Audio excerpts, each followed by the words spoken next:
1 کروڑ کی چیز اگر ایک مہینے کے اندر 1 کروڑ 3-4 لاکھ کی بن جاتی ہے اور 2 مہینے 3 مہینے کے اندر وہ 1 کروڑ 10 20 کی بن جاتی ہے، تو یہاں سے یہ مومنٹم چل رہا ہے. پیچھے کیا ویلویشن ہیں؟ وہی ہے کہ لوگ بہت زیادہ ڈیمانڈ کرنے لگے ہیں. وہاں پہ کوئی تیل نہیں نکل آیا، یعنی کچھ ایسی کوئی چینجز نہیں آ بھیڑ چال والا ایک بھیڑ چال. تو مومنٹم وہی ہے کہ بھیڑ آپ کوئی ویلویشن کو سامنے رکھے بغیر صرف اور صرف ایک فومو والی فیئر آف مسنگ آؤٹ کہ بھئی کہیں میں یہ والا پروفٹ مس نہ کر جاؤں. اگر آج میں 1.20 پہ لے سکتا ہوں تو یہ تو 2 مہینے پہلے 1.5 پہ تھا. میرے چاچے کے پتر نے لیا، میں نے بھی لینا. تو میں تو 15 لاکھ روپے آلریڈی اوپر چلا گیا، کیا پتا یہ 2 مہینے بعد 1.40 کا ہو جائے گا. تو اس ایموشنز کے ساتھ لوگ مومنٹم کے اندر بائنگ کرتے ہیں. اور ان کا جو گول ہوتا ہے وہ یہی ہوتا ہے کہ چلو اگر میں نے ہائی بائی کر بھی لی ہے تو میں چلو تھوڑا سا پروفٹ رکھ کے ہائی سیل بھی کر لوں گا. لیکن یہ سمجھنا بہت ضروری ہے کہ کلف کا ڈیڈ اینڈ کہاں پہ، یہاں یہ گرے گی تو کب گرے گی، اس کی کیلکولیشن کسی کے پاس نہیں ہوتی. یہ تو اللہ کے پاس ہے. ٹھیک ہے.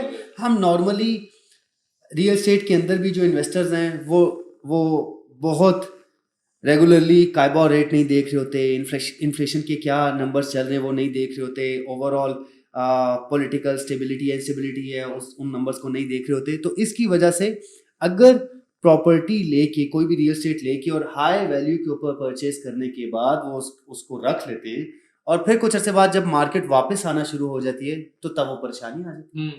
اور تب کچھ لوگ جن کی ہولڈنگ پاور نہیں ہوتی وہ لاس کے اوپر بیچتے ہیں. جیسے آج کل حالات اوور آل پوری دنیا میں اچھے نہیں ہیں، ہمارے پاکستان کے اندر پولیٹیکل انسٹیبلٹی کی وجہ سے اور زیادہ افیکٹ کر رہے ہیں. تو اگر ہم ابھی دیکھیں تو جن کی بائنگ پاور نہیں تھی اور جن لوگوں نے کچھ عرصے پہلے خریدا ہے وہ اب سستا بیچنے کے لیے بھی تیار، بالکل تیار ہے. ہاں، اور کیونکہ ان لوگوں نے اس پیسوں کو کہیں اور جگہ میں استعمال کرنا اور ان کا گول ہی بہت شارٹ ٹرم تھا. اس لیے ایک اور بات بھی ایڈ کرنا چاہوں گا، ریئل اسٹیٹ ہمیشہ سے لانگ ٹرم انویسٹمنٹ ہے. ریئل اسٹیٹ کے اوپر جو آپ کو گروتھ ملتی ہے وہ ہمیشہ سے کمپاؤنڈیڈ گروتھ ملتی ہے. تو کمپاؤنڈیڈ گروتھ کے اگر اس کو سامنے رکھا جائے تو پھر جتنا عرصہ آپ اس کو ریٹین کرتے ہیں، آپ اس کو ہولڈ کر کے رکھتے ہیں، اتنی زیادہ آپ کو گروتھ مل رہی ہوتی ہے. تو یہ کچھ نمبر سٹارٹ میں کسی بھی انویسٹمنٹ کے اندر، کیونکہ آپ بڑی انویسٹمنٹ ہائی ٹکٹ ہے، بڑی انویسٹمنٹ کر رہے ہیں تو یہ تھوڑی سی انویسٹمنٹس کو دیکھ لینا چاہیے. اور جہاں سے آپ نے سٹارٹ کیا کہ ہمارے ساتھ بہت سے لوگ تھے اور جن میں سے کچھ لوگ اگر ریئل اسٹیٹ کنسلٹنٹ یا ریئل اسٹیٹ ایجنٹ بن گئے، چونکہ عام لوگ ان کے پاس جاتے ہیں مشورہ لینے کے لیے. ابھی ہمارے پاس بہت سے ایسے پورٹلز ہیں جہاں پہ لسٹنگز اویلیبل ہیں، اور زمین.com کے ہے، گھرانہ کے ہے، وہاں سے وہ ایک کمپیریٹیولی انالیسس تو لے لیتے ہیں کہ ٹھیک ہے 10 پلاٹ آ گئے ایک ہی جگہ کے اندر، ان کے کیا ریٹس ہیں.